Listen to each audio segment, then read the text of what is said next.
Ok,សួស្តីទាំងអស់គ្នាអញ្ចឹងវីដេអូនេះតពីវីដេអូមុនដែលយើងនឹងបង្ហាញអំពីរបៀបក្នុងការធ្វើប្រាប់កង់ម្ដងណាមុនហ្នឹងគឺយើងធ្វើប្រាប់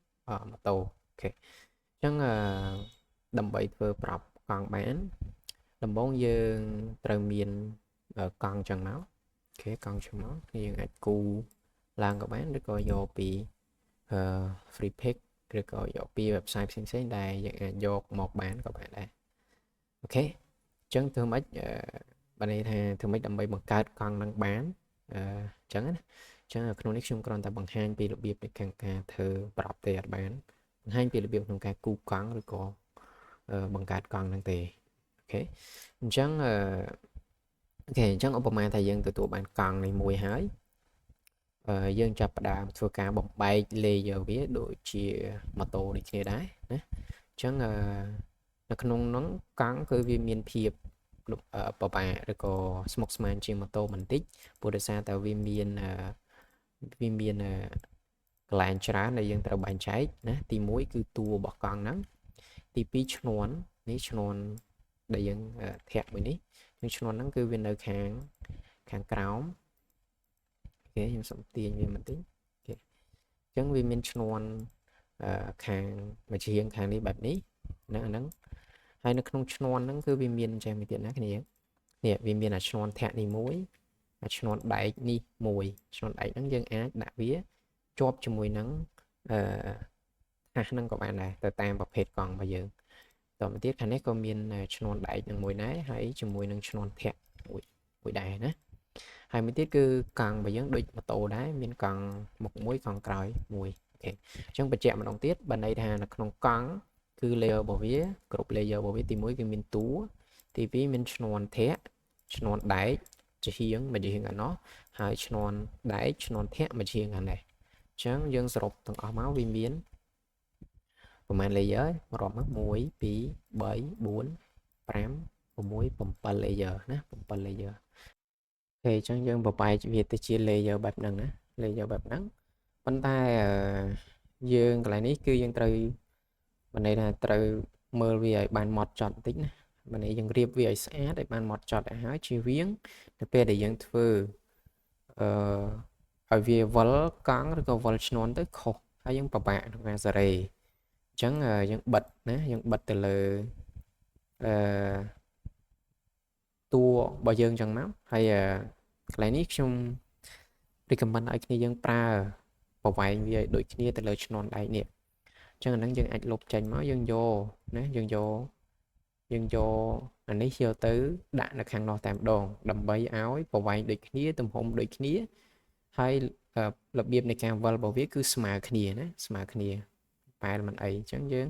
ធ្វើការ duplicate វាមកហើយតោះមកយើងអឺ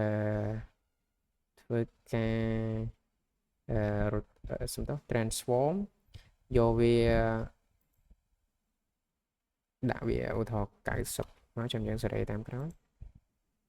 អឺកន្លែងហ្នឹងបើន័យថាយើង flip វាណាយើងជប់អូខេtransform អូនេះគេ reflect នេះយើងយកវាឲ្យបាសឡើងលើចាំមកអូខេ reflect យកវាឲ្យដាក់ឲ្យឡើងវិញហើយតមកទៀតយើងធ្វើម៉េចទាញវាឲ្យស៊ីគ្នាបែបនេះណាទាញវាឲ្យស៊ីគ្នាបែបហ្នឹងហើយអានេះធ្វើម៉េចឲ្យវាធម្មតាឈ្នាន់វាត្រូវតែនៅត្រង់គ្នាឈ្នាន់កង់អញ្ចឹងកន្លែងហ្នឹងគឺយើងសេរីវាឲ្យស្អាតមកជិះវាការដែលយើងធាក់ទៅកង់របស់យើងវាអាឈ្នាន់ហ្នឹងវាវិលអត់ស៊ីគ្នាអញ្ចឹងយើងត្រូវតែរៀបវាឲ្យស្អាតអូខេតមកទៀតវាមានអាឈ្នាន់នេះមួយអូខេប៉ុណ្ណឹងអញ្ចឹងបន្ទាប់ពីយើងណាបន្ទាប់ពីយើងរៀបចឹងហើយនេះយើងទាញ layer វាឲ្យត្រូវមកត្រូវក្បួនវាអូខេអញ្ចឹងកម្ពស់នៃឈ្នាន់របស់វាគឺស្មើគ្នាហើយស្មើគ្នាហើយបន្តមកទៀតរបៀបនៃការដែលយើងទាញទៅកាន់ Photoshop គឺគេមានវិធីសាស្ត្រច្រើននេះខ្លះគេយកទៅដល់គេទាញចូលទាំងអស់ទៅហើយយើងយកវាទៅលិញនៅក្នុង cartoon តាមក្រោយអីក៏បានដែរជាងមិនន័យថាវាមានផ្លូវច្រើនក្នុងការធ្វើនេះខ្ញុំគ្រាន់តែប្រាប់ពីរបៀបមួយដែលយើងអាចយកទៅធ្វើបានដូចគ្នាដែរអញ្ចឹងមើលមកអញ្ចឹងដំបូងគឺឧទាហរណ៍នេះខ្ញុំអាចថាលុបចេញសិនលុបចេញសិនមកជប់ខ្ញុំបង្កើត layer ថ្មីមួយសិនវាឲ្យលុបអូខេបន្តមកទៀតខ្ញុំធ្វើការទាញណាទាញទៅលើកង់ហ្នឹងចូលមកអូខេអញ្ចឹងខ្ញុំធ្វើការទាញចូលមួយហេបន្តមកទៀតទាញកង់នេះអូខេចុច crease ទាញកង់នេះអូខេបន្តមកទៀតទាញកង់មួយនេះ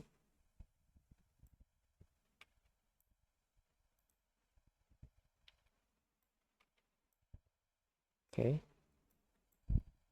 តមកទៀតយើងទាញឈ្នាន់របស់យើងមកឈ្នាន់មានឈ្នាន់ធាក់អូខេមានឈ្នាន់ដែកអូខេចឹងមានឈ្នាន់ខាងក្រោយ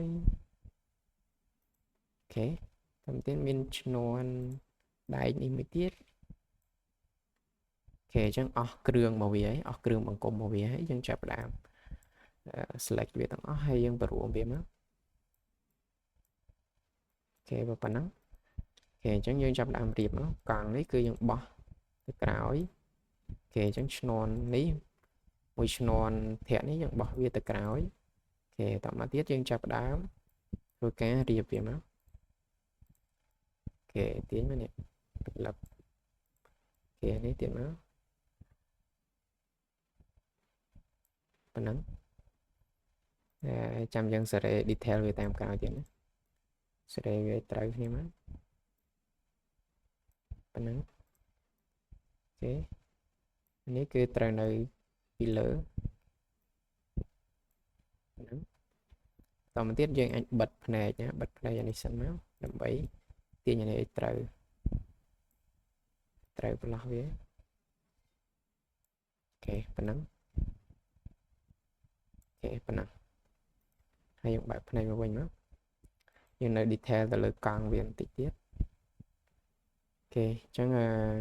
គិតថាប៉ុណ្ណឹងសមហើយអូខេប៉ុណ្ណឹងយើងធ្វើការ save មក save ទៅជា PSD file មកអូខេបន្ទាប់ពី save ទៅជា PSD file ហើយយើងអាចបោះវាចូលនៅក្នុង Crazy Talk របស់យើងបានហើយអញ្ចឹងយើងទៅរក file PSD ដែលយើង save ទុកទៅលើកង់ហ្នឹងមកយើងបោះចូលមកនេះបោះចូលមកហើយបន្តមកទៀតដល់ពេលដែលយើងបោះចូលនេះវាមានគេហៅថាភាពស្មុគស្មាញជាងម៉ូតូបន្តិចដែលយើងត្រូវធ្វើវាដើម្បីវាវិលទាំងឈ្នាន់ទាំងកង់អញ្ចឹងណាអូខេអញ្ចឹងយើងក៏តអាចចុច backstage ទៅខាងក្រោយយើងមើលទៅលើឈ្នាន់របស់យើងសិនកន្លែងនេះយើងចុចទៅលើឈ្នាន់របស់យើងមួយយើងឃើញមានចំណុចក្រហមមួយកន្លែងនេះចំណុចក្រហមហ្នឹងគឺសំដៅទៅលើផ្ចិតរបស់វាអញ្ចឹងយើងទាញអាផ្ចិតហ្នឹងឲ្យមកចំចំណុចកណ្ដាលនៃរង្វង់នេះមកអូខេប៉ុណ្ណឹងយើងស្មានមើលថាប៉ុណ្ណាជាចំណុចកណ្ដាលអូខេអញ្ចឹងខ្ញុំគិតថាហ្នឹងជាចំណុចកណ្ដាលបន្តមកទៀតយើងមើលទៅលើឈ្នាន់នេះដូចគ្នាដែរនេះឈ្នាន់នេះយើងទាញវាមកចូលប្លុកកណ្ដាលនេះមកអូខេបន្ទាប់ពីហ្នឹងហើយទៅលើឈ្នាន់ហ្នឹងផងដែរយើងត្រូវការ link វាណា link វាជាប់ជាមួយនឹងឈ្នាន់ដែកនេះអញ្ចឹងយើងមើលខាងលើវាមានពាក្យ link យើងចុចពាក្យ link ហ្នឹងមកចុចទៅលើឈ្នាន់ដែកហ្នឹងក្លឹបអូខេអញ្ចឹងហ្នឹងយើងត្រូវការ link វាដើម្បីវាវិលទាំងអស់ទៅទាំងអស់ណាវិលទៅទាំងអស់បន្តមកទៀតយើងទៅមើលឈ្នាន់ក្រោយម្ដងណាឈ្នាន់ក្រោយម្ដងអញ្ចឹងតាក់ទងមួយឈ្នាន់ក្រោយយើងបានដាក់វាស្មើគ្នាអញ្ចឹងយើងគ្រាន់តែដាក់វាស្មើគ្នាមួយឈ្នាន់ខាងមុខណាអញ្ចឹងយើងគ្រាន់តែទាញអាហ្នឹងមកដាក់ឲ្យចំចំណុចកណ្ដាលទៅលើឈ្នាន់ខាងមុខមកវាស្មើជាមួយនឹងឈ្នាន់ខាងក្រោយហើយអញ្ចឹងបើយើងចង់ដឹងច្បាស់ចង់ផ្ចិតផ្ទៀងផ្ទាត់ជាមួយឈ្នាន់ខាងក្រោយយើងគ្រាន់តែធ្វើការបិទភ្នែកទៅលើតួកង់របស់យើងហ្នឹងមកក៏បានដែរចូល sprite editor យក MT មកគឺបិទដែរតែខ្ញុំអត់ចង់បិទទេព្រោះដោយសារតែខ្ញុំមើលពីនេះទៅឃើញដូចគ្នាណាព្រោះវាយើងរៀបមុនហ្នឹងគឺរៀបស្មើគ្នាអូខេអញ្ចឹងបន្តមកទៀតយើងទៅមើលឈ្នាន់ធាក់របស់យើងនេះអញ្ចឹងឈ្នាន់ធាក់របស់យើង យើងគ្រាន់តែសេរីវាមិនទីទៀតមកគេប៉ុណ្ណឹងគិតថាចំណុចកតាហើយបន្ទាប់ពីយើងសេរីផ្ចិតអស់ហើយយើងធ្វើការ link វាដូចគ្នាដែរនេះឈ្នាន់ក្រោយហ្នឹងយើងធ្វើការ link វាចុចទៅលើឈ្នាន់ហ្នឹងហើយតមកចុច link ហើយ link ទៅលើឈ្នាន់ដែកនៅខាងក្រោយហ្នឹងណាឈ្នាន់ដែកនៅខាងក្រោយហ្នឹងអញ្ចឹងដល់ពេល link ទៅវាអាច load ឡើងមកចេះ load ឡើងមកខាងលើអញ្ចឹងអ្វីដែលយើងធ្វើយើងគ្រាន់តែ send វាទៅខាងក្រោយវិញគឺយើងមើលខាងលើនេះពាក្យថា send to back ហ្នឹងអញ្ចឹងយើងចុច send to back បើទៅវា load ទៅក្រោយឈ្នាន់ហ្នឹងហើយក្រោយឈ្នាន់ហ្នឹងហើយអញ្ចឹងពេលដែលវាចេញបើនេះយើងរៀបវាឲ្យត្រូវអញ្ចឹងហើយបានយើងចេញទៅធ្វើវាវិលបានណាធ្វើវាវិលបានទាំងឈ្នាន់ទាំងកង់អញ្ចឹងយើង backstage ទៅវិញមកអូខេ backstage ទៅវិញមកយើងចាប់ផ្ដើមដំណើរការនៃការធ្វើឲ្យកង់របស់យើងវិលកង់ទាំងឈ្នាន់អញ្ចឹងយើងចុច setting ដដែលយកតម្លៃវា40ដដែលអូខេបន្តមកទៀតយើងធ្វើការបើកសំដៅយើងធ្វើការចុចទៅលើតួអង្គសំដៅទៅលើតួកង់របស់យើងកន្លែងណាមួយក៏បានឲ្យវាចេញទំហំចេះមកហើយយើងមើលពាក្យក្រោមនេះមើលពាក្យថា prop key editor នេះចុចបបមកវាចេញផ្ទាំងមួយនេះយើងដូចជាមួយនឹងម៉ូតូដែរណាជាមួយនឹងម៉ូតូដែរអញ្ចឹងអ្វីដែលយើងត្រូវធ្វើយើងអាចបវលកង់មុនមកនេះអញ្ចឹងតម្លៃ10គឺស្មើ90តម្លៃ20គឺស្មើ180តម្លៃ30គឺស្មើ270អូខេហើយតម្លៃ40គឺវាស្មើនឹង360ស្មើនឹងតម្លៃ0ដដែលហ្នឹងអូខេបើអញ្ចឹងយើងមើលកង់មួយទៀតកង់នេះ0នេះយើងយក90មកគេតមកទៀត180អូខេបន្តមកទៀត270បន្តមកទៀតតម្លៃវា0ដដែលណា0ដដែលអញ្ចឹងវានឹងវិលហើយអូខេអញ្ចឹងបន្តមកទៀតយើងមើលទៅលើឈ្នាន់របស់យើងម្ដងយើងចុចទៅលើឈ្នាន់របស់យើងហើយយើងបវលដូចគ្នាដែរណា90អូខេឃើញពេលដែល link ទៅអាឈ្នាន់នេះវិលដែរបើសិនជាយើងអត់ link អត់វិលទេហើយប្រសិនបើយើងអត់ទាញអាហ្នឹងចូលមកផ្ចិតកដាលក៏វាអត់វិលនៅកន្លែងហ្នឹងដែរវាវិលកាច់បឹមនេះយើងអាចសាកល្បងខ្លួនឯងបានអូខេអញ្ចឹង180អូខេ270ហើយតម្លៃ0វិញណា0វិញអូខេ0វិញអូខេបន្តមកទៀតយើងមើលខាងក្រោយវិញម្ដង